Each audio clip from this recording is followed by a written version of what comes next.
ketiga yaitu matriks, relasi, dan fungsi. Kita mulai dari matriks dulu. Sebenarnya matriks ini digunakan untuk nulis relasi. Jadi relasi nanti akan ditulis dalam bentuk matriks. Jadi kalian harus paham matriks itu apa. Matriks adalah susunan skalar elemen-elemen dalam bentuk baris dan kolom. Jadi diingat-ingat, di sini ada baris sama kolom.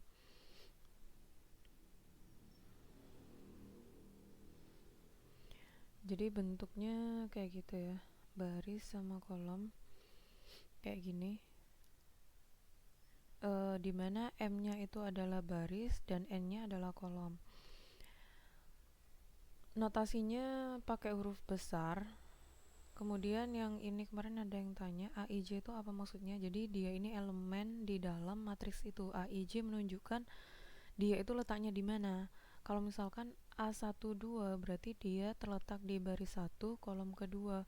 Misalkan A21 berarti di baris 2 kolom 1 kayak gitu.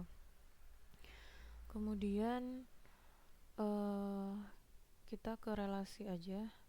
Relasi adalah hubungan antara dua himpunan. Kalau kamu punya himpunan A sama himpunan B, ada hubungan yang namanya relasi.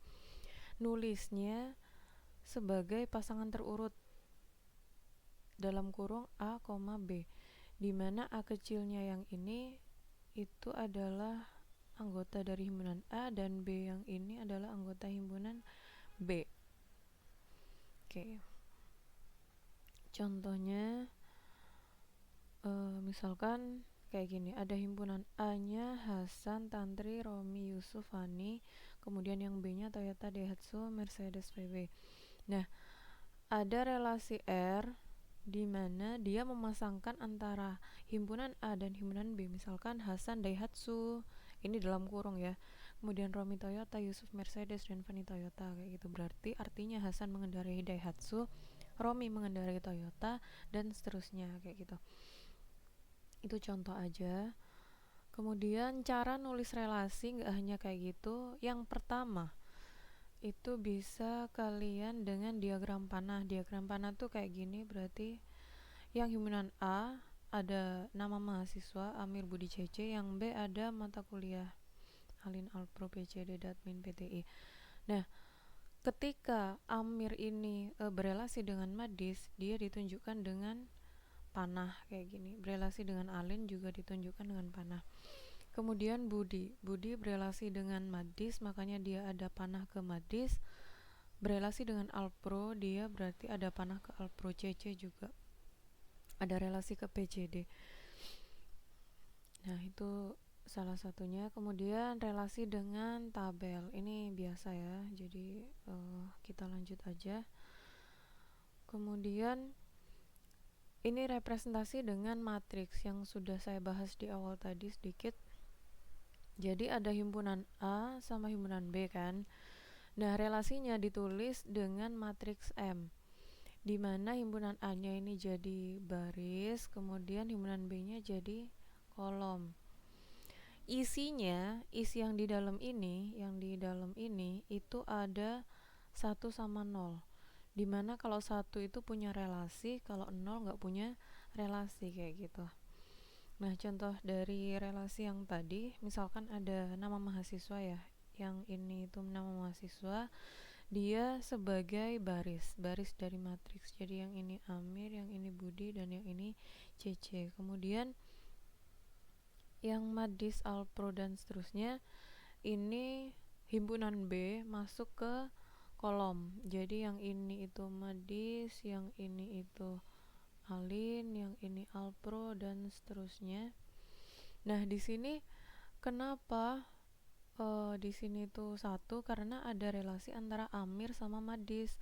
Kenapa di sininya 0? Karena nggak ada relasi antara CC dengan Madis kayak gitu. Jadi di sini 1 kalau punya relasi dan 0 kalau nggak punya relasi kayak gitu aja. Kemudian yang keempat, representasi relasi dengan graf berarah. Misalkan R-nya itu kayak gini. Jadi ada A, A berarti dia ke dirinya sendiri, balik. jadi arahnya ke dirinya sendiri. Ini namanya gelang, kayak kalau di mana di graf. Kemudian A, B berarti dari A menuju B, B, A berarti dari B menuju A, B, C berarti dari B ke C, dan seterusnya. Ini namanya representasi relasi dengan graf. Kemudian lanjut ke sifat-sifat. Yang pertama, refleksif. Refleksif itu kayak tadi gelang, ke dirinya sendiri. Berarti A, A, kemudian yang lain contohnya B, B, kemudian C, C, itu semua refleksif ke dirinya sendiri. Kalau di dalam bentuk matriks, dia merupakan diagonal utama, isinya 1, yang lain isinya 0. Kemudian contoh dari refleksif yaitu ini ya. Yang ini refleksif. Kenapa? Karena ini 1122 kan kalian tahu dia refleksif. Dia ini masuk ke R. Ini 1122 33 44 itu masuk ke R. Yang kedua, yang B ini bukan refleksif. Ini beda sama yang pertama. Kenapa? Karena ada 3.3 yang nggak masuk ke sini. Jadi ini bukan anggota R, nggak masuk. Makanya dia tidak refleksif. Gitu. Contoh lainnya kalian baca sendiri. Kemudian menghantar. Sifat yang kedua, menghantar itu kayak induksi gitu ya. Jadi kalau kalian punya logam dipanaskan, nah itu berinduksi. Logamnya di ujung, panasnya di ujung, kerasa panas. Jadi kayak menghantar tuh transitif gitu aja, merambat, panas yang merambat. Kemudian yang ini, jika A, B anggota R, jadi ini ya, A, B berelasi, kemudian B, C berelasi, maka ini A, C dia juga berelasi, kayak gitu. Ini namanya menghantar. Kemudian selanjutnya contohnya gini, jadi ini belum kasih tabel ya. Yang relasi ini menghantar, kenapa? Karena misalkan kita ambil 3 contoh ini, ada 3,2, 3 berelasi ke 2, kemudian 2 berelasi ke 1 yang ini, maka 3 sama 1 juga berelasi yang ini. Nah, berarti yang ini juga menghantar. Kemudian contoh yang kedua beda, tidak menghantar, karena ketika kamu ambil 2,4 yang ini ya, 2 relasi sama 4, kemudian 4 relasi sama 2, 4 relasi sama 2 kan ada ini, 2 sama 4 ada ini, tapi 2 sama 2 nggak ada. 2 sama 2 bukan anggota relasi. Jadi contoh yang B ini tidak menghantar.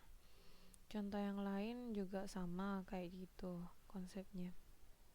Kemudian sifat yang ketiga, setangkup dan tolak setangkup. Jadi di sini yang saya highlight adalah setangkup dan tolak setangkup.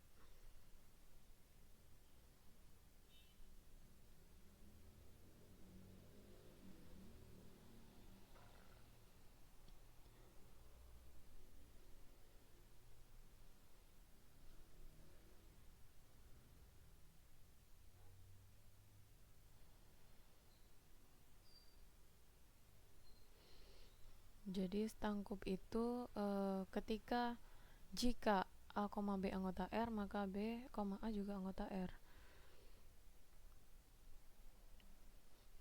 Jadi misalkan saya punya 1,2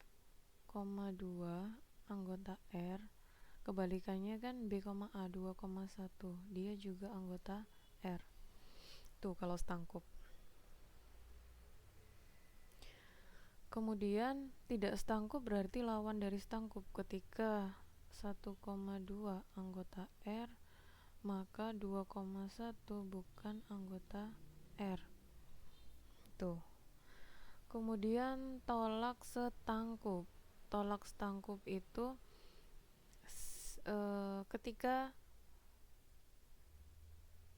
ada ini A, B anggota R dan B, anggota R, maka ini hanya terjadi jika A sama dengan B. Jadi ini harus 1,1, 2,2 karena harus sama. Kemudian tidak tolak setangkup jika ada elemen berbeda A dan B sedemikian sehingga, jadi ini tetap ya, tapi A tidak sama dengan B, jadi kan beda sama yang awal tadi. Jadi yang ini sama yang ini tuh berlawanan, yang satu sama dengan yang kedua tidak sama dengan. Jadi yang ini sama kayak yang di contoh setangkup tadi, ketika 1,3 aja lah anggota R, maka 3,1 nya juga anggota R. Nah, 3 kan enggak sama dengan 1 ya. Jadi contohnya kayak gini untuk yang tidak tolak setangkup. Kita bahas contohnya yang ini. Jadi relasi 11, 12, 21 dan seterusnya setangkup. Kenapa? Karena contoh misalkan kita ambil 1,2 dan 2,1, dia dua-duanya juga anggota R. Ini kan kebalikan aja ya, tadi kan secara umum AB, yang ini BA. Kemudian relasi ini tidak setangkup. Kenapa? Karena ketika 2,3 itu anggota R, tapi kebalikannya 3,2 bukan anggota R, jadi dia tidak setangkup kayak gitu. Kemudian yang C, tolak setangkup. Yang ini tolak setangkup kayak tadi. Ini harus sama ya elemennya, karena 1 sama dengan 1, 1,1 itu anggota R, yang ini 2,2 juga anggota R dan 3,3 anggota R. Jadi kalau tolak setangkup tuh relasinya harus sama, 11, 22, 33, karena mengharuskan sama tolak setangkup. Jadi A harus sama dengan B. Kemudian kita cari contoh yang tidak tolak setangkup. Tidak tolak setangkup berarti kayak tadi, kebalikan aja, 2,4 sama 4,2 sama-sama anggota relasi, tapi 2 tidak sama dengan 4 kayak gitu ya. Itu adalah contoh dari setangkup, tidak setangkup, tolak setangkup, dan tidak tolak setangkup. Contohnya bisa kalian baca sendiri. Terima kasih.